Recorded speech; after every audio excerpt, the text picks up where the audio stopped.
Dalam peperangan yang melibatkan Hamas dan juga Israel yang telah berkecamuk sejak Oktober 2023 kemarin hingga sekarang, konflik ini terus meluas. Bukan cuma melibatkan Hamas saja, tapi juga melibatkan berbagai organisasi lainnya yang juga memiliki tujuan untuk mencapai kemerdekaan Palestina. Salah satunya adalah PIJ atau Palestine Islamic Jihad yang ikut serta melakukan serangan untuk menekan Israel. Serangan yang dilakukan juga tidak tanggung-tanggung karena menggunakan serangan berat seperti penggunaan roket.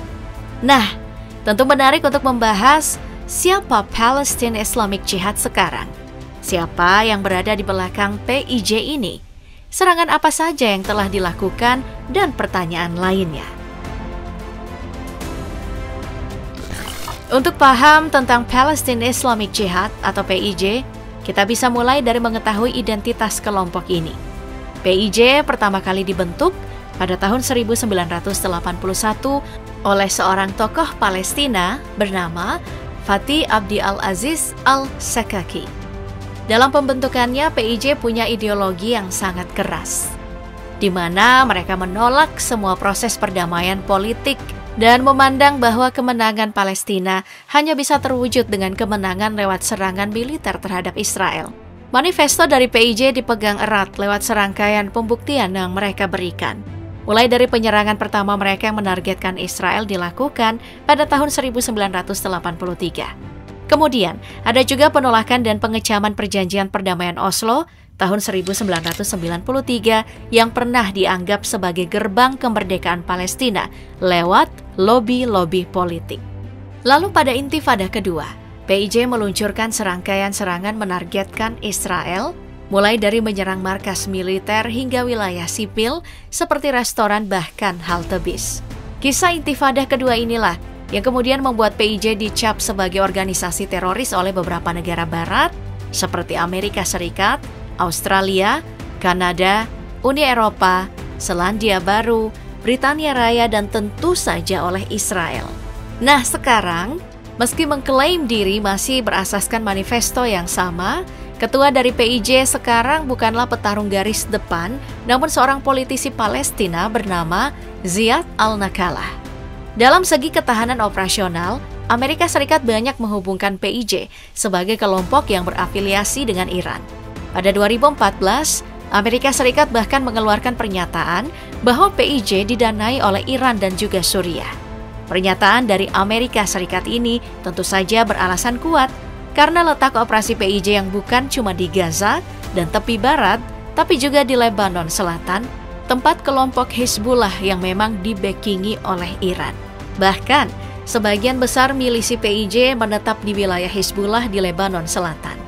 Milisi dari PIJ juga lumayan mudah untuk dikenal karena mereka seringkali tampil menggunakan bandana khas berwarna hitam dengan tulisan warna kuning serta logo mereka. Untuk konflik yang terjadi di tahun 2023 sekarang, PIJ ikut serta dalam menyerang Israel menggunakan sayap militer mereka, yaitu Brigade Al-Quds. Pada awal Januari 2024, pihak Al-Quds merilis sebuah video yang memperlihatkan serangan mereka yang menargetkan sebuah pos komando milik IDF di Gaza Selatan. Dalam video tersebut, terlihat milisi Al-Quds menembakkan roket 107 mm dari dalam sebuah gedung yang terbengkalai di kawasan Al-Zaitun, Gaza. Setelah serangkaian serangan menggunakan roket, serangan ini kemudian dilanjutkan dengan meluncurkan puluhan mortar ke arah pos komando tersebut. Tujuan penggunaan mortar ini untuk memperluas skala serangan dan wilayah yang terdampak agar tentara IDF tidak bisa kabur. Setelah serangan ini dilakukan, diketahui kalau Al-Quds berhasil melumpuhkan pos komando tersebut meskipun sebagian besar tentara IDF kabur menggunakan jeep. Kemudian di bulan sebelumnya, pada 10 Desember 2023, Brigade Al-Quds mengklaim bahwa mereka melakukan sejumlah serangan di Gaza Barat. Serangan ini dibuat untuk menargetkan konvoi kendaraan milik IDF. Dari klaim yang sama, serangan di Gaza Barat tadi menghancurkan kendaraan lapis baja hingga tank milik IDF dan juga membuat lusinan tentara IDF terluka. Nah, ada juga sebuah video yang dirilis oleh Al-Quds yang memperlihatkan milisi mereka melakukan serangan menggunakan mortar. Sayangnya, video ini diberi keterangan bahwa serangan tersebut menargetkan sebuah pemukiman penduduk Israel di wilayah Netzarim. Ya, kita tahu Israel salah karena melakukan serangan terhadap warga sipil Gaza. Namun, membalasnya dengan melukai warga sipil lain juga bukan hal yang benar. Harusnya, Al-Quds berfokus pada pelumpuhan aset militer dan juga pos komando Israel seperti dua serangan yang sebelumnya dibahas.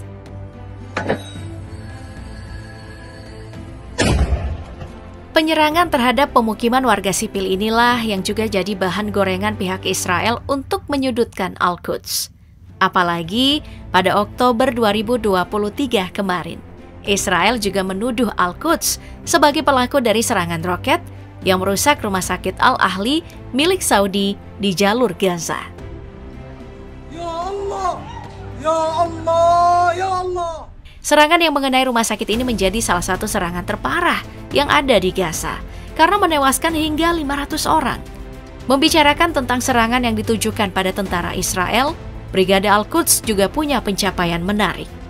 Dalam sebuah serangan yang diorganisir oleh Al-Quds, kelompok milisi ini kemudian bisa melumpuhkan drone canggih milik Israel, yaitu Skylark, yang memiliki tugas memantau kondisi di Gaza Tengah. Pelumpuhan drone ini tentu saja sangat efektif karena ikut memperlemah jalur komunikasi dan informasi IDF tentang kondisi di Gaza.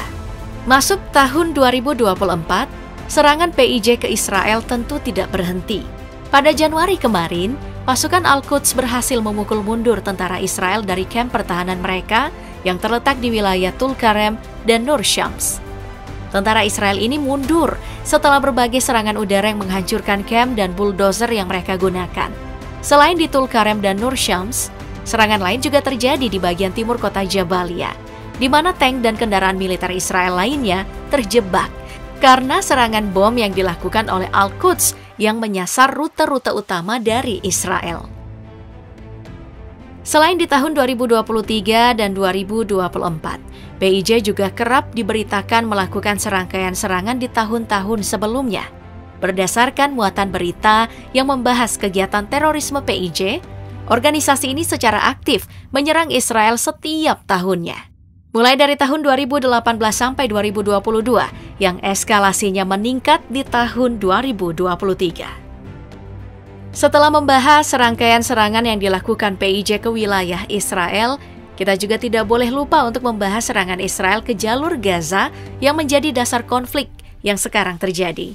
Serangan Israel ini sudah menelan begitu banyak korban yang mencapai 23.700 jiwa.